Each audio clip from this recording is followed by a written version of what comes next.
What's up? What's up? It's your man, Chuck Ruffin, coming at you live on Facebook on the What's Up Chuck page. Today's theme is military and the mission. But first, before I get into anything, I wanted to read a few paragraphs from my good friend Jack Keesling's book, right at the beginning of the book here, called The Fists of Arken. If you haven't checked it out yet, the link is shared on my page. Veteran written book.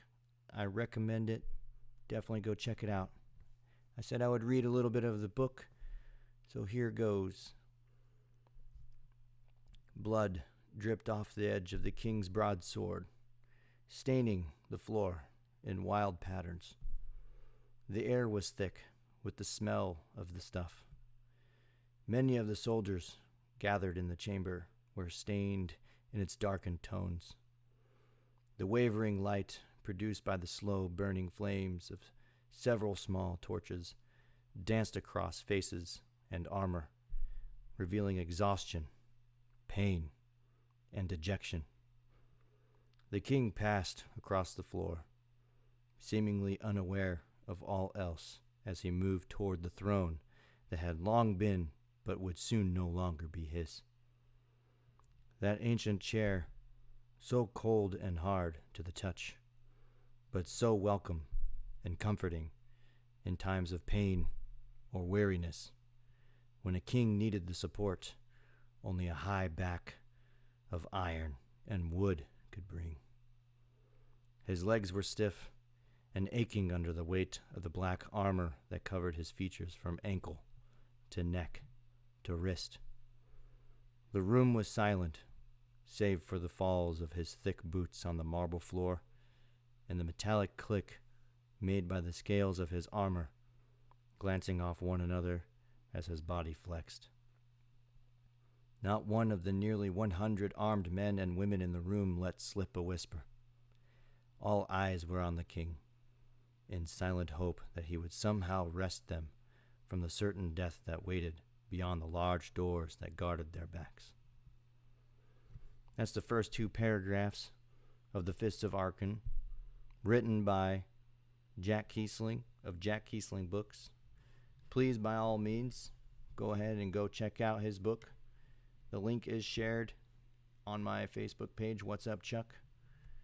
It is definitely an enlightening read. It's something that I am fully enjoying myself reading it while it's a really great story. I definitely look forward to reading more and getting more of of what I get from it. So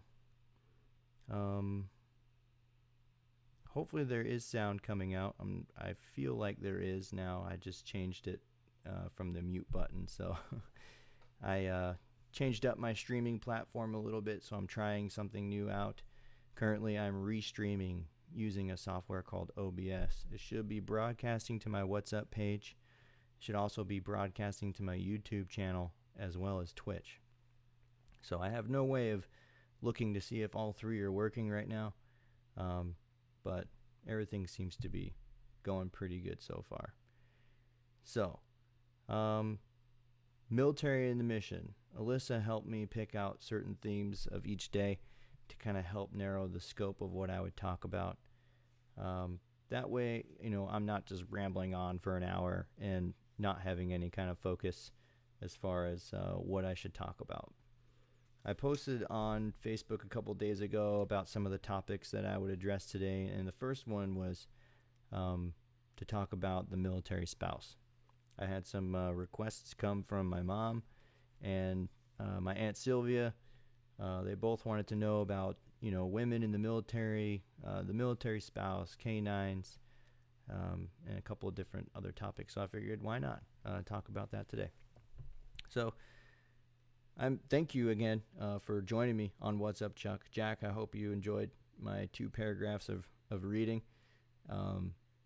I didn't get to the part where the king is speaking. That's when my voice changes a little bit to where I kind of get into character, but maybe as I read some more, you tell me a chapter you want me to read or a page you want me to read, and I'll keep that in mind. All right. So, um, let's see. Women in the military. Or no, actually, let's talk about the military spouse first. Military spouse. All right. So, as I mentioned before, I've been in over 14 years.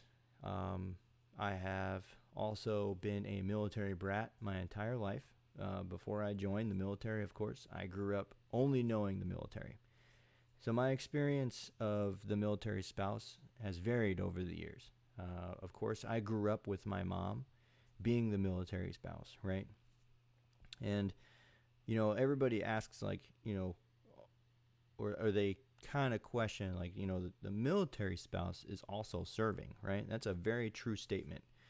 And I don't know if that perspective is understood across the board. I'm sure intelligent people and their conversations among their peers, they would probably be able to deduce from just standard livelihoods that, yes, the military spouse is serving in a capacity as well. And it may not be easily recognized, but here's some of the things that I can share with you as far as experiences from when I was a child to my wife currently being the military spouse. When I was growing up, my mom was a German-born, overseas, born in Germany. And, when my mom and dad met, they met in Germany. I was born in Germany. My father was stationed overseas. I grew up the first 3 years of my life in Germany before we PCS to Florida.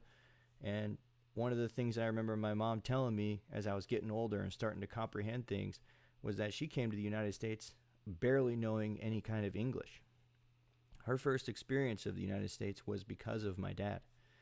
And then on top of it, whenever I was born, she's PCSing now to a new country. She's still a German citizen, so they had to go through a lot of different things. And then on top of it, my brother was born in Florida, right? So now she's got two young boys. My dad was in security forces at the time, and then he gets deployed. He goes off to the first Gulf War, Desert Shield, Desert Storm, right? Now, my dad is deployed away from home. My mom, who barely knows any English, she has, I would say, a few people that she knows from my dad's unit. I'm sure he probably set her up for success in some capacity, because I do remember people coming to the house. Heck, I remember one time where the base newspaper came by and interviewed my mom, and then took a picture of me, my brother, and my mom, to talk about my mom being a German citizen and my dad being deployed, living in the States. So, that was definitely a road trip for her. She's living in America, not really speaking English, carting around two American boys, going to the commissary, trying to figure out our processes and methods, driving a car, no less, in U.S. traffic, by herself. And my dad is overseas and fighting in a war. Could you imagine, like, the amount of stress that she has? Not only does she have to take care of two boys by herself, but she's also a German citizen and barely knows much of English culture. So, she's serving just as much as my dad is. She's taking care of everything. She's feeding us. She's dressing us. She's taking care of herself. Also, she's trying to find a way to get work for herself. So she's taken on a job by babysitting. So, she was one of the stay-at-home babysitters. I do remember, like, kids coming over and my mom doing that as a side job. So, that was a lot of stress just when my dad was in the military. And then, of course, as the years go on, my dad deployed several times, was on TDY several times, long training, long hours. I remember my dad coming home exhausted after a long day and, going crashing, and me and my brother were it. Like, we were the men of the house. My dad wasn't around all the time because he had a job to do, right? He was serving his country. And so here my mom is, having to figure things out and pick up the workload. So, that was a lot to handle. Fast forward, my dad retires 2001 after serving 20 years in the military. And I'm sure there's other stories in the middle there that my mom would be able to share and probably explain in a different context than I do. But from what I remember, fast forward 20 years, dad retires my 18th birthday. I'm still in high school. We're in Missouri. My mom is currently working a civilian job. She's also getting, basically doing stuff on her own that, she's now able to do. And so it's kind of one of those things like where my dad is getting out of the military. What is he going to do now? What are they going to do? They have to figure things out for themselves. So it's always a conversation, with my dad was so used to structure, like what is he going to end up finding himself to do? Well, now that he's home all the time, and he's in an environment where he's not used to the military structure, he's now having to battle his own internal struggles. A couple years go down the road, certain things trigger PTSD issues. He's had some health issues also along the way. I don't want to get too personal, but, my mom stood by him through everything. Even coming back from war, he had to readjust. And I watched how he was able to adjust and come home and be able to provide still. And, the things that he was able to do at home, I never took it as abnormal. I thought that was just a normal way of doing things. And he did. He treated us with respect. My brother and I grew up respecting my dad. It wasn't until later on when stress really hit home. And it scared my mom. They separated for a little while. But, they ended up working each other's issues out because of the things that he had endured during the military and got back together. And that's what the military spouse, I think, is the definition of integrity to your military husband or wife or, however you guys serve in that capacity. But, that's my perspective of my mom. Growing up when I was a kid, she pretty much took on the workload by herself a lot. And it was one of those things where as a kid, I didn't really see it, personally. I was just doing kid things. Now that I'm in the military myself, my perspective is much different. And I wish I would have known the amount of weight and stress that the military spouse goes through during that time, because I probably could have done more to help my mom out back then. And hopefully everybody can hear me still. I see Brenda on here saying that she's asking if anybody has volume issues. So if not, please let me know. And I'll change the way I'm doing the broadcast and just go straight to Facebook. So I've been married to Alyssa now for 10 years. And my career early on was very demanding. I had already been in the military for 3 years doing my job before my wife and I got married, before Alyssa and I got married in 2009. So I had a few years of experience, not a lot. I had just come home from Afghanistan, so everything was a different world for me at that time. I came home very stressed out because, I went to Afghanistan for 9 months. I went too much training with the Army. Went to Afghanistan, came home a year later, basically. And you're always loud and clear. So, of course, Alyssa had known me before I deployed, and then she got to see me afterwards. I thought that things were okay whenever I came home. Things were just fine. I had a little bit of a rough patch there when I came home. I was drinking a lot, and a friend of mine basically told me, hey, you need to kind of check yourself, because ever since you've been home, you're kind of going down a path that I'm scared of.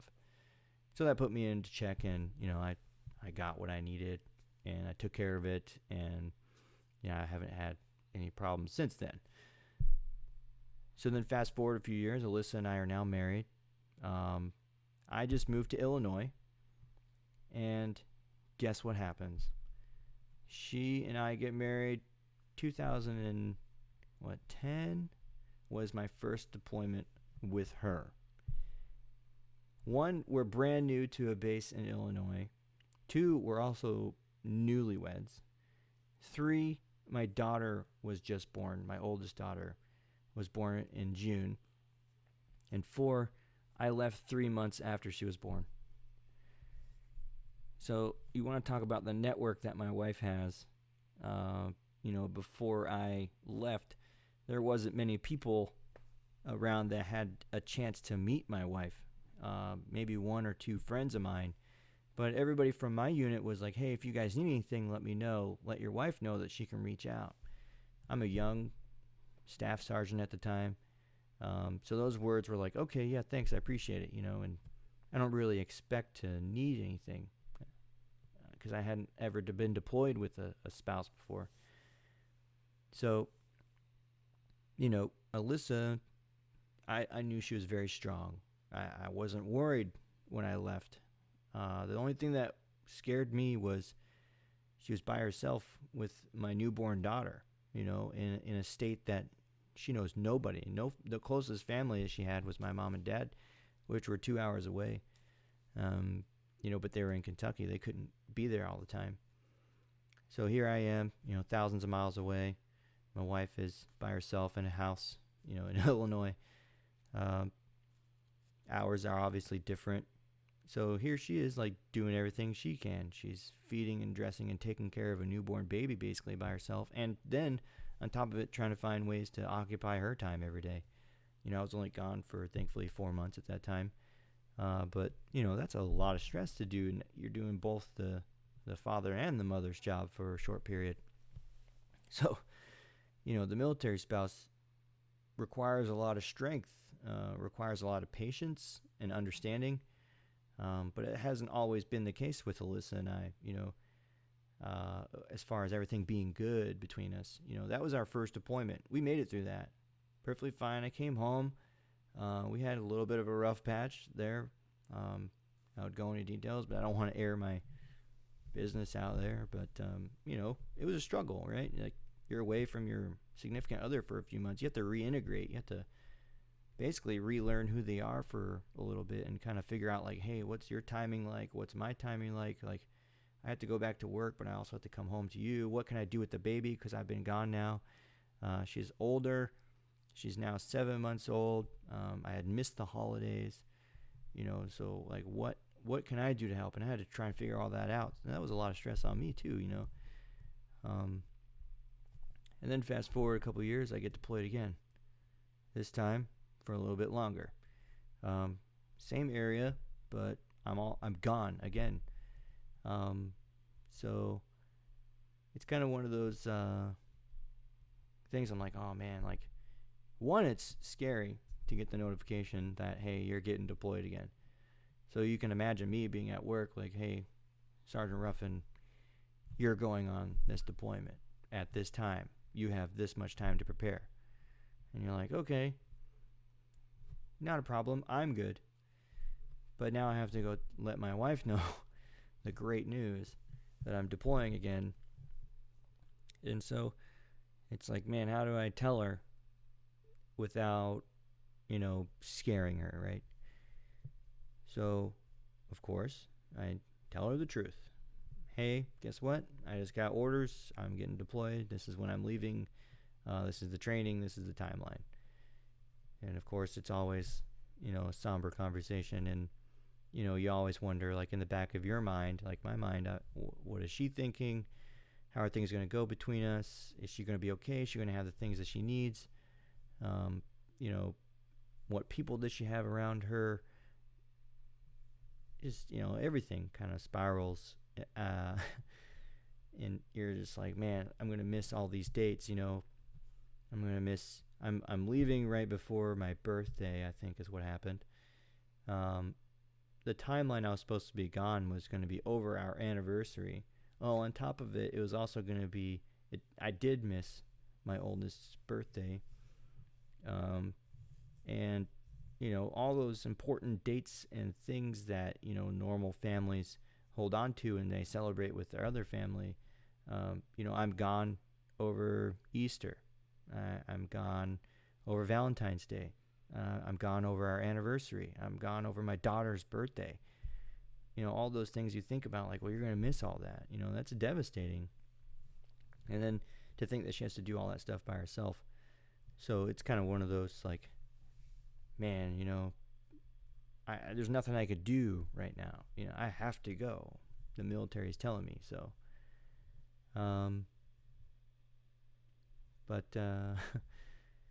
So it's like one of those things that I'm fearful, of course. I want her to be okay. I want my daughter to be okay. I want to make sure she's got everything she needs. And so, after that deployment, I came home and I went to school for a year. That whole year, my time was occupied. We were in D.C., so guess what we did? We moved from Illinois to D.C., and then from Washington, D.C., after my year was done from school with long hours driving up to Bolling Air Force Base, an hour to and from with a couple of guys that she barely even knows, but they're in my class. We did that for a year. Then after that, we moved to Colorado, Peterson. I get assigned to Peterson, and my job there is very demanding. I end up going on TDY basically a dozen times. Basically once every month I was gone for 2 weeks or more at a time. So I was away from home a lot. And then on top of it, I got selected to go to OTS. What happened then? I was on TDY, got selected to go to OTS, came back home, left for 8 weeks, went to training. Mind you, she's also a few months pregnant at this point. By the time I graduated from OTS in May, she was 9 months pregnant. She decided to basically buck up, pack up the kids and her dad, and drive from Colorado all the way out to Alabama to be there for me during graduation while she's 9 months pregnant.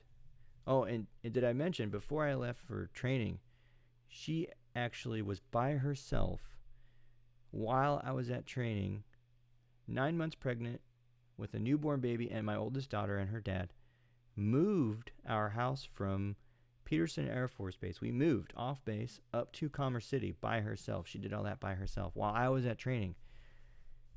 Holy smokes. And that there was no way around it. My orders, I got stationed at Buckley before I left for training. So the PCS stuff had to happen. So I got everything in place. I did all the paperwork. I got the TMO set up. I got the moving company assigned. I made sure all those logistics were done. But she ended up doing the rest of it, where the personal belongings and such, to move from Peterson up to Commerce City. But she did all the unpacking. She found a house for us by herself. She set up the whole entire house by herself.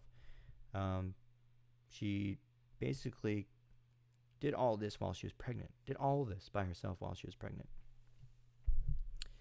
So it's what's up, Shane? How you doing, buddy?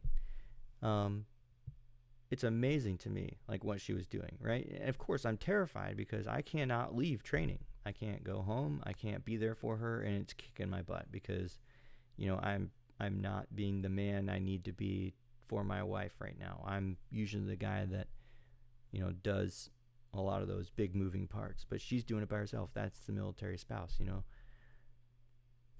Now she drove out to OTS in May, 9 months pregnant, picks me up. Then a couple weeks later, we have my daughter. We went through some trials because I was gone for 8 weeks. I had just come home, so I had to reintegrate, My daughter ends up in the NICU for a few days, basically as soon as I come home.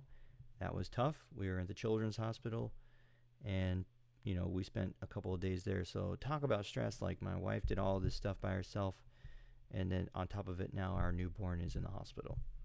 So you can imagine, like, postpartum depression was real imminent at this point. I had a hard time recognizing that that's what it was. I did not recognize it at first. So on top of it, I'm not done with training. Our daughter gets out of the NICU, and now I'm getting shipped off to come here to Vandenberg Air Force Base. I have to spend 4 more months away from my wife and kids. Here I am, Vandenberg Air Force Base, going through Space 100. My wife is in Colorado by herself, now with a newborn baby who just got out of the hospital, a young daughter who is, my youngest is 3, she's 5 now, so she's probably a year old at this time, and then my oldest, all by herself, in a house in Colorado where I haven't even been at for more than a couple of months. She came out to visit for a little while. She brought her and the kids and stayed for a little bit during training, but it wasn't enough time. I wasn't home. We didn't really have a chance to bond or reconnect, in between, graduating from OTS and then going to training for 4 months. So that was kind of hard, that was like one of those deals where, what now? The relationship is kind of struggling. Chris, you're watching me at the Olive Garden? Awesome. I don't think I am like a fine wine, so you should enjoy your time there. So I think all around it, I'm sharing my stories about like the stresses that the military spouse endures. And that's really what, captivates the importance of having a strong relationship. Alyssa and I, we haven't always been on a good playing field. We've had our issues. We've had our problems, but, every time we go through them, there are still things that I need to work on. There are still things that we both need to work on. But, the good thing is that I found someone that is just as much in love with me as I am with her. And, I look forward to every day I spend with her. But, that reintegration is very important. Learning how to date your wife again. Learning how to find things that are important to her. Learning how to be there for them whenever they need it the most, or at least be cognizant of things that are important to them, and not just absent-minded or overlooking things, trying to be involved in their life. So it's important that you keep that bond, because, they're home taking care of everything for you. So when you come home, don't forget that. And obviously, it's important for the member who is deployed. When you come home, hopefully your environment hasn't changed so drastically to the point to where it causes you stress. That's one of the things I mentioned in a couple videos ago, where somebody asked me for advice about a military spouse who has never dealt with a member who is deployed before. This is their first time being by themselves away from their husbands. And I gave them advice like, look, he's used to a certain environment. He's going to be gone for 6 months or shorter. When he comes home, make sure that environment is the same. So that way, whenever he walks in the front door, he's not looking at a brand new sofa set, or he's not looking at a rearranged living room, or he's expecting his bed to be in one place in the bedroom, but it's on the other side of the wall. Those natural environmental things that we're used to when we come home, those can be triggers for stressors, or confidence issues, or just, it drives a man's or woman's, thought process, like, hey, why wasn't I involved in those decisions? When did we get the new sofa set? Or why did you put the bed on this wall? Why didn't you ask me? All of those questions that potentially could, one, create an argument or not, or creates a conversation. But it might be a stressor for them, and they might be like, what, can we move the bed back because I'm not comfortable with it being on this side of the wall because I'm used to sleeping on, where my bed was before. And so it's kind of one of those things where you got to pay attention to the small things that normally you wouldn't, for those types of people. Shane Young says, I've been married for 23 years and I understand some things. Love the topic, brother. Thank you. I appreciate that. So the military spouse, I commend all of them. I definitely do, because you're taking a sacrifice, right? Some take a sacrifice more so than the others. One of my good friends, Nate Nelson, and his wife Jennifer, they sacrificed a lot. He unfortunately was wounded overseas in Afghanistan. is now paralyzed and has several disabilities, but they're enduring. They are enduring. That's the problem with war. It's not always good on the other end. Some sacrifice their life, some sacrifice their physical abilities, some lose limbs, but those spouses that are there, they're also making a sacrifice because now they have to endure a change that they weren't expecting before. And it's all because of raising your right hand and volunteering to serve and protect this nation. So the military spouse is a very important function, a very important cog in the everyday life of a military life. And personally, I could not thank my wife enough for everything that she's done. I appreciate all the things that she has done, and I don't know how to say thank you enough, and I think I've commended her a few times before, but like I said, there are challenges that come with being a military spouse, but all in all, you both are stronger for it or not. It's not all relationships survive, but you have to put the work in to make it survive, and you definitely have to look for ways to reconnect, but the biggest key is communication.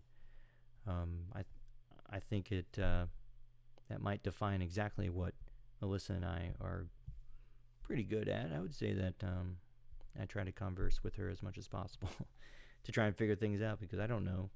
I'm a guy, she's a girl. We have different ways of thinking. Welcome, Miss Ashley Gomez and Trey Thomas. Thank you for joining me, buddy. All right, so that's a little bit on the military spouse. I spent most of my time actually talking about that. Which kind of leads me into my next topic about women in the military. Much like men, men in the military I would say, are no different than women being in the military. Women raise their right hand just like I did. They decide to make a sacrifice to be a part of something bigger than them, to serve their nation in whatever capacity they seem fit. Whatever decision led them to that point, to say, I'm going to join the military to serve my country, or I need to do something to fix my life, and the military has these benefits, and I'm willing to spend a few years in the military to help me get those benefits to better my life. I'm an Airedale, Jack. Thank you. Still have yet to figure out what that actually means. I'm sure I will. And so my experience with women in the military is, let's see. Well, I can say for one is that the glass ceiling theory is, I don't know, kind of hard to say that it's applicable to the military. And the only reason why I say that is because I've been in sections, squadrons, where the senior ranking person is a woman, is a female. I've had plenty of bosses that have supervised me. One of them, who is now a lieutenant, was my first supervisor, Miss Melissa Perez. She was my first supervisor when I showed up to Scott. One of my first supervisors when I was in Afghanistan, the E5 Staff Sergeant Sonny Collins, she was my boss. My commander at Headquarters AMC, Colonel Flanagan, was a female, commander of the entire squadron. It's a couple hundred people. At Peterson Air Force Base, one of the captains I worked under was a female. She was my section chief. So I've had several instances in my career where women are in the leadership role, and they are the boss. They are the one telling me how to do my job, or when to do my job, or what things need to be done.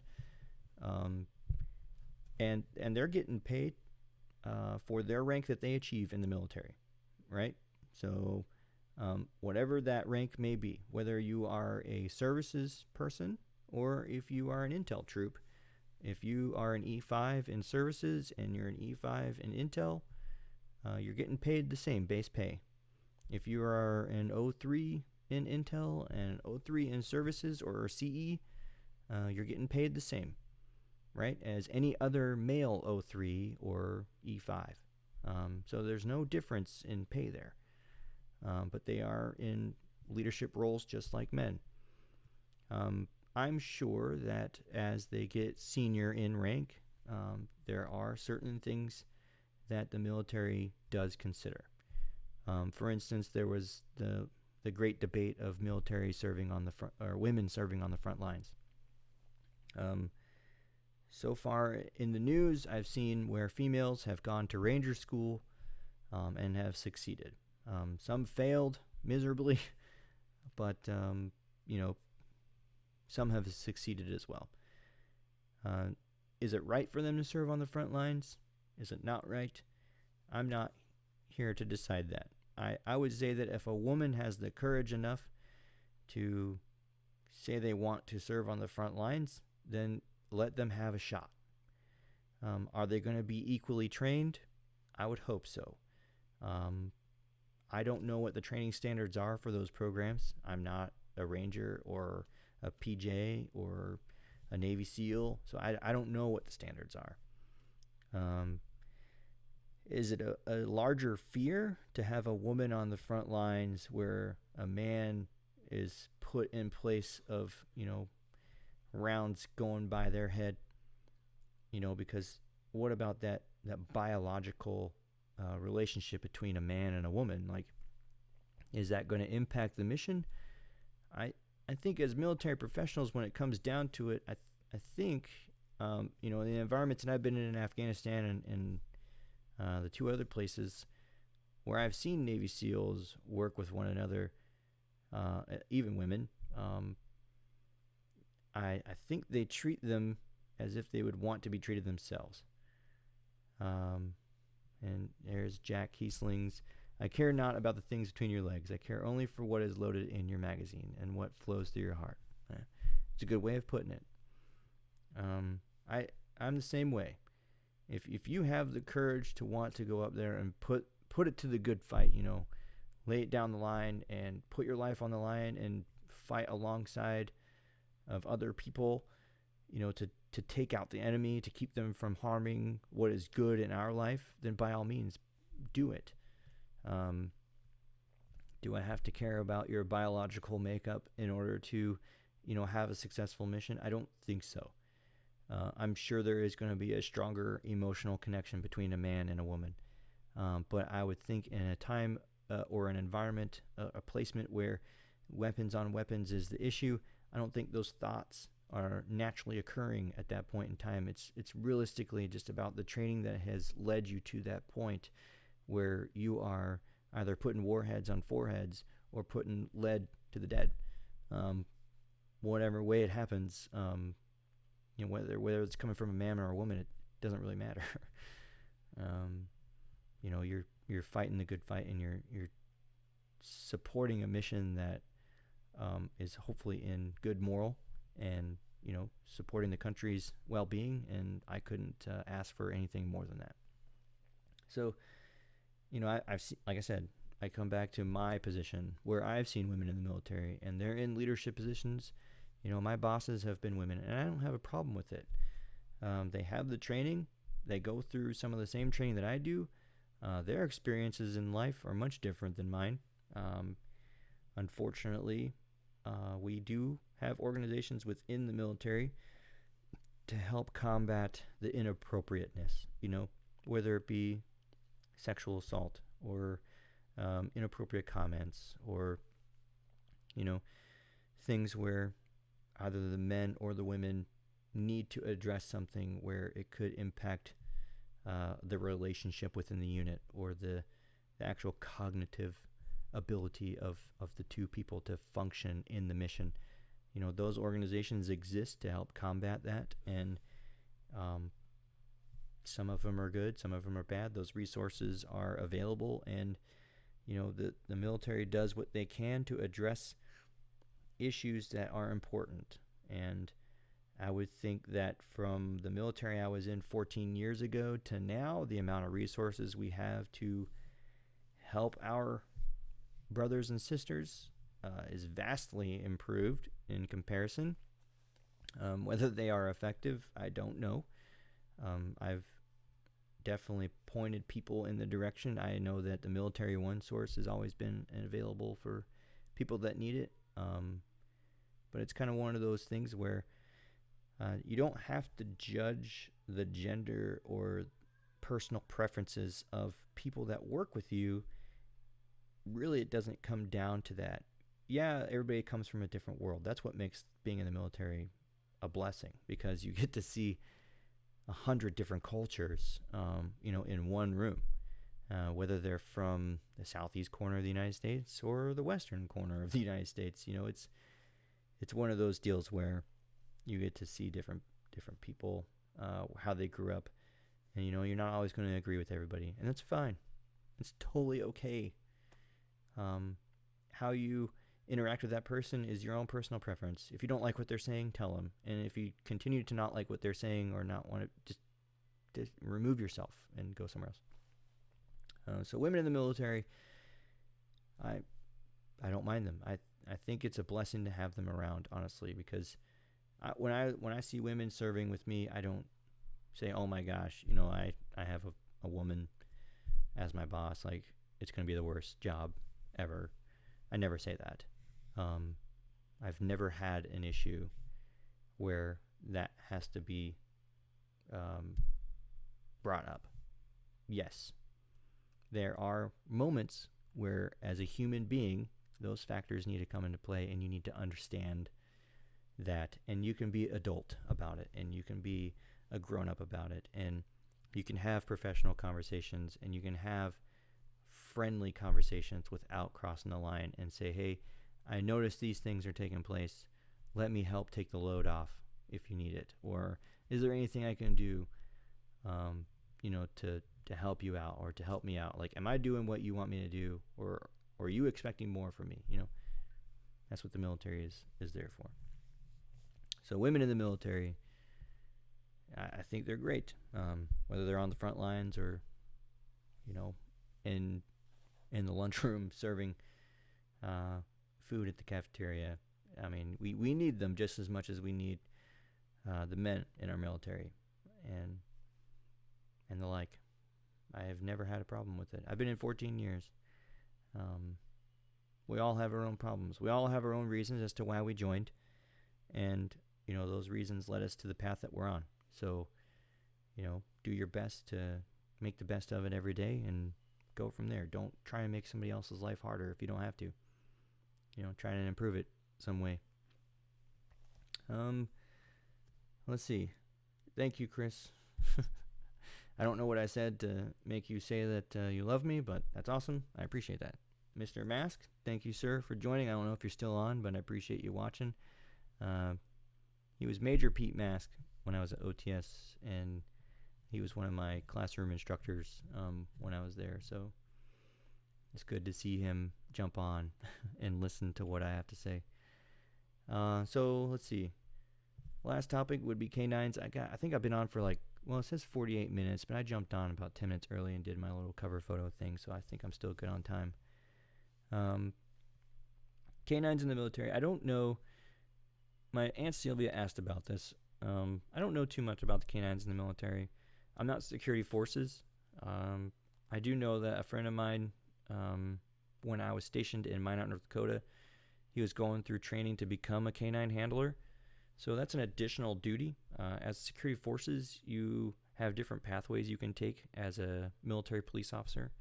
And a canine handler, you have to go through special training in order to get approved to utilize a dog for your job. But that dog is yours. From what I understand is once you're assigned to a canine, that canine basically lives with you in your personal environment and your work environment. I don't know if that's still the case now, but that's what I knew when I was in Minot back in 2008. So I don't know. Canines in the military, they are a unique asset. I've definitely seen their dog shows at some of the local events on base where, they do the whole takedown of the demonstrator, in the big giant suit where he's running away all weird. And the canine jumps on the arm and takes him down. So it's an amazing thing to see, and what the training they go through. They have a dog training facility here on Vandenberg, and it's amazing to see them train with their handlers. And each dog is trained to a different type. There are the different type of sniffing dogs. There are the ones that they all get trained, I guess, to the same capacity to take down aggressors.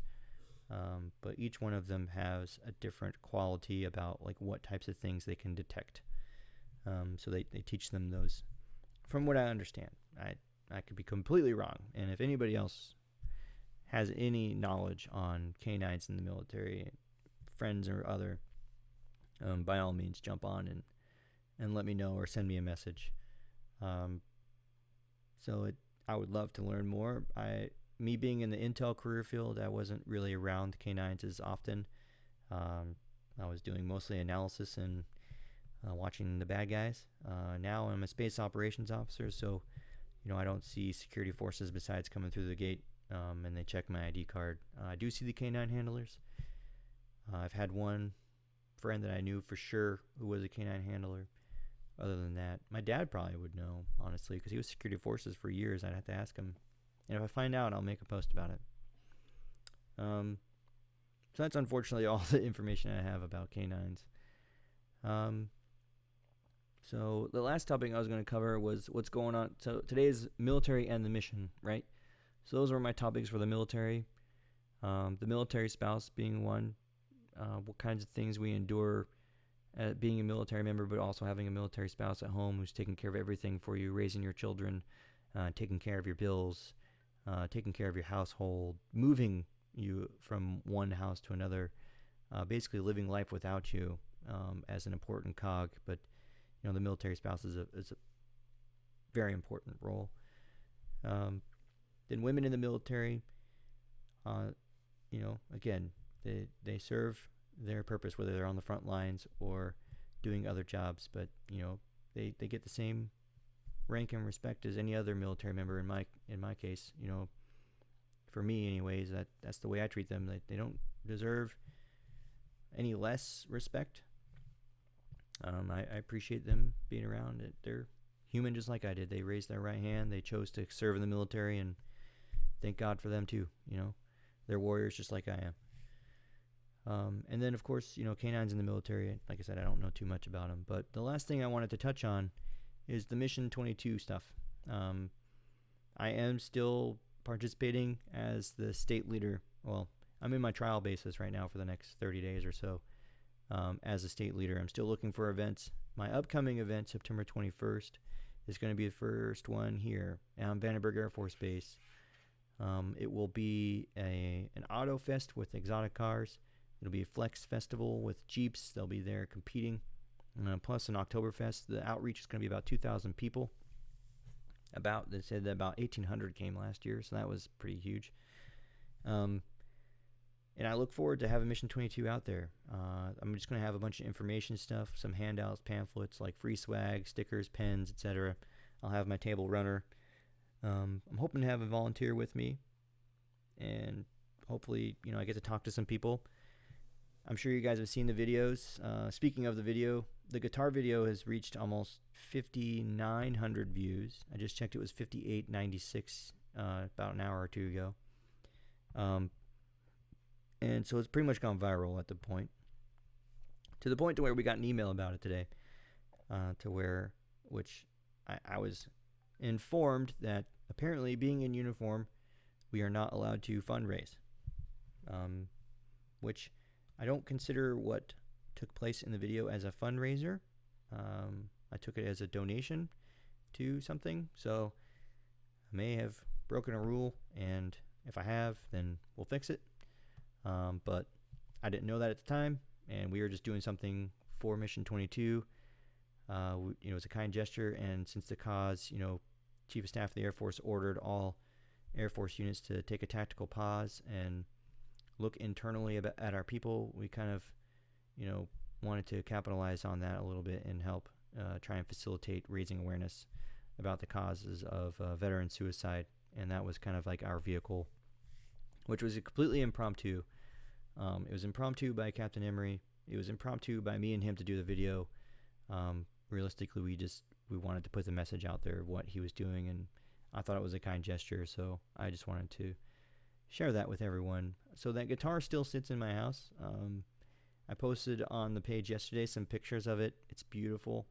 I am working with the CEO of Mission 22. We have to communicate like once a day because she's really busy during the day. So I'll send her a bunch of messages, then she'll respond. And then, it's like 12, 14, 18 hours later, and then I'll respond. So it's like one day, literally, like we're talking at a time. So it's taking a little bit, but we're getting progress. She's trying to find some candidates that are in treatment now to where we can probably give this to someone that's using Mission 22 for treatment. If not, we will use it as a raffle item at the event on the 21st. And so, I continue my passion to try and raise awareness. I have had conversations with people personally about their struggles, and I've shared my stories a few times with the people that I've lost in my life and the things that they were going through, and tell them, like, hey, it's completely okay if you feel this way. I'm old enough to know better, and hopefully some of the things that I say might help you in the future. And if they do, great. If they don't, please let me know how I can help, because I want to be there for you if I can. So the Mission 22 is doing really well. We've got a couple events coming up. I'm about to start my crew schedule, starting probably around the 19th. So the live feed will vary a little bit. It's going to be a little bit of a challenge because I'll be most likely doing at least one a week, but it's going to be on an odd day. Every single week it'll be different, unfortunately, but at least I will do something to cater to a theme every week. So that's that. I hope everybody's doing well. I appreciate you guys coming out to the page and watching me for an hour. I know it's not always easy to dedicate an hour of your day to sit and listen to someone talk about topics that may not be entirely interesting, but people ask me the questions, and I do my best to answer them. And hopefully I've informed you guys about some of the things I've spoken about. So again, I'll repeat what I covered today. Like, I started off by reading a couple of paragraphs from Jack Keesling's book. I want to put that out there on the interwebs because he is a veteran. He's a friend of mine that I met in Colorado right before I left. Unfortunately, we didn't have a whole lot of time to really talk or hang out, but I mean, the short time I did have with him, he made an impression with me as a good dude, as a veteran. You kind of really hold on to those bonds because being in the military, that's an instant friendship almost. And when I found out he was writing a book and publishing one, that inspired me even more to find out like what he's doing, because I've always wanted to write my own book. I have an idea to write a book about military veterans and their stories. So when I have time on my day, I might pursue that in the future, and I might be asking Jack on how he did it and what things he learned. So I read a couple of paragraphs. Go check it out. It's called The Fists of Arken. It's a really great book. I don't know what chapter I'm on now, but I tell you what, the imagination that goes behind the words and the writing, like, it will put you in that environment, and it's amazing. I shared the link on my page, so be sure to go check it out. They dropped the soft copy a couple days ago, so you can buy a soft copy or the ebook. Soft copy is like $12, and the ebook's like $3, I think. So not bad, good price for a good book, written by a veteran. A friend of mine, Alyssa, I don't know if she's tuned in today or not. I know she's been busy with the Flags for the Fallen in Oklahoma. She stood up basically her own charity organization, really. We can call it a charity, where she's going out and getting American flags, and she's placing them onto headstones in local cemeteries where veterans are buried. There wasn't a program like that in Oklahoma. She felt like she wanted to do something to pay back her respects to the veterans. She's a veteran herself. She served in the Air Force up in Minot, North Dakota, where I met her. And then she got out and is doing her own thing now in Oklahoma. And she's got 2 twin boys, great kids. And, she's paying back to the veteran community by, giving respect to them by placing an American flag on their headstones. That's going to be a huge impression on those families when they show up and see that somebody has taken the time to put an American flag there. So that's huge. So if you can, her page is somewhere on the What's Up Chuck page and my personal page if you want to find me. But It's called Flags for the Fallen. She also has a website that she just stood up. And her mom just surprised her, I guess, where she purchased 500 flags for her to place on these headstones. So you want to talk about huge successes so far. She started out with, I think, a group of 60, and now she's got 500 additional. Plus, she's reaching out to another organization that helps donate American flags for causes like this. So hopefully she gets those, and she's going to be able to place a flag on every veteran's headstone that's there. And Jack, you're just right. Yeah, it's family, man. Exactly. Military is a family. We all look out for each other one way or another. So definitely go check her out. Also, Alyssa Ruffin, I haven't promoted her too much in this cast, unfortunately, but I did talk about our personal life a little bit. I didn't want to go into too many details, but, our true friends know some of the things that we've gone through, and we're still dealing with those. And, like I said, she's a perfect military spouse. She's strong. She's taking care of my children, and I couldn't pay any more appreciation to her, than I try to every day, by paying respect to her. And I hope she understands that. But she is currently in a singing competition. It's called Opening Act. The link has been posted on my page probably a dozen times. But if you can find the time to use your free vote by using Facebook to log into it, hit that free vote. She has to be in first place in order to move into the semifinals, and she has 3 days left. The voting ends on Thursday at 8 p.m. I think it's Pacific time, but I'm not certain on that. There's a little countdown clock whenever you go to the link. But in order to be in first place, she moves into the semifinals. If you feel compelled or want to donate to a good organization, the Music Cares organization is the charity that this Open Act is raising money for by having these people compete.